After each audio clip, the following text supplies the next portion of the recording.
जीवन में प्रार्थना जरूरी है।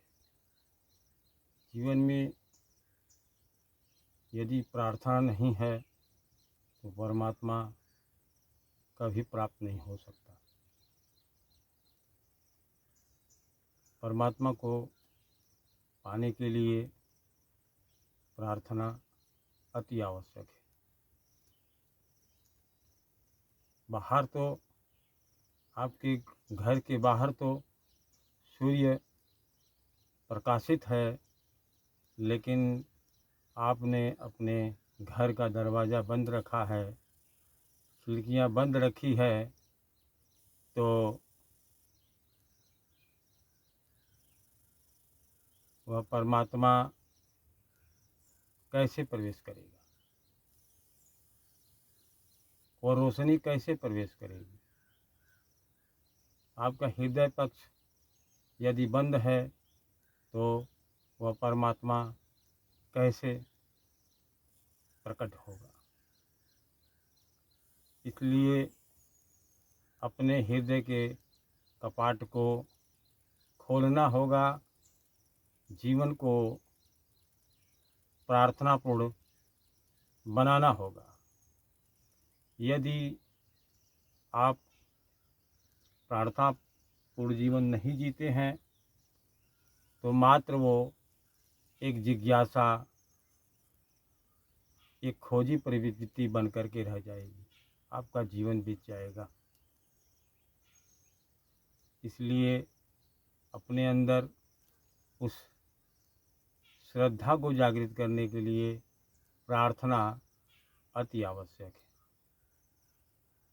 जीवन में उस परमात्मा को पाने के लिए, एक भक्ति को जागृत करने के लिए प्रार्थनापूर्ण होना पड़ेगा। बहुत से लोग इसी भ्रम में पड़े रहते हैं, एक जिज्ञासावश,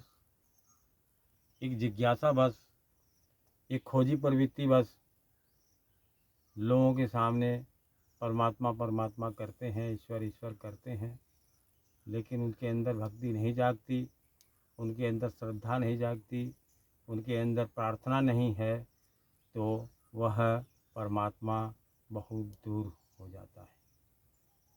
सूरज तो बाहर निकला है विराट प्रकाश रूप में, लेकिन दरवाज़ा हमारा बंद है, खिड़कियाँ हमारी बंद है, वो रोशनी नहीं आ पाती।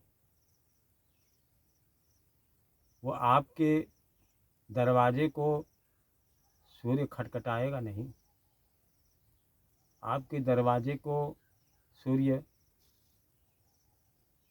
खोलेगा नहीं, वह स्वयं आपको दरवाज़ा खोलना होगा।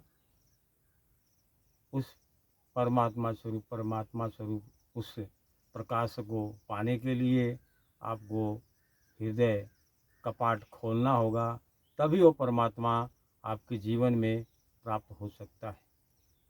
नहीं तो इस जीवन में मृग मरीचिका की तरह से आप भ्रमित होकर के जीते रहेंगे और उस परमात्मा को नहीं जान पाएंगे, उस परमात्मा को, ईश्वर को नहीं पा पाएंगे। इसलिए गुरु हमेशा आपके जीवन में, यदि सक्षम गुरु है तो अपने शक्तिपात के माध्यम से, अपने दिव्यपात के माध्यम से आपके हृदय पक्ष को ही खोलता है। यह हृदय पक्ष जब आपका खुल जाता है तो वह परमात्मा, वह ईश्वर या गुरु आपके अंदर समाहित होता है। इसलिए एक सक्षम गुरु की तलाश करें और सक्षम गुरु के सानिध्य में उस परमात्मा को पाने के लिए हृदय पक्ष को जागृत करें, साधना करें, तपस्या करें, तभी यह संभव हो सकता है। नहीं तो इसी तरह से एक ज़िंदगी जी करके हम चले जाएंगे और जीवन का कोई अर्थ नहीं निकलेगा।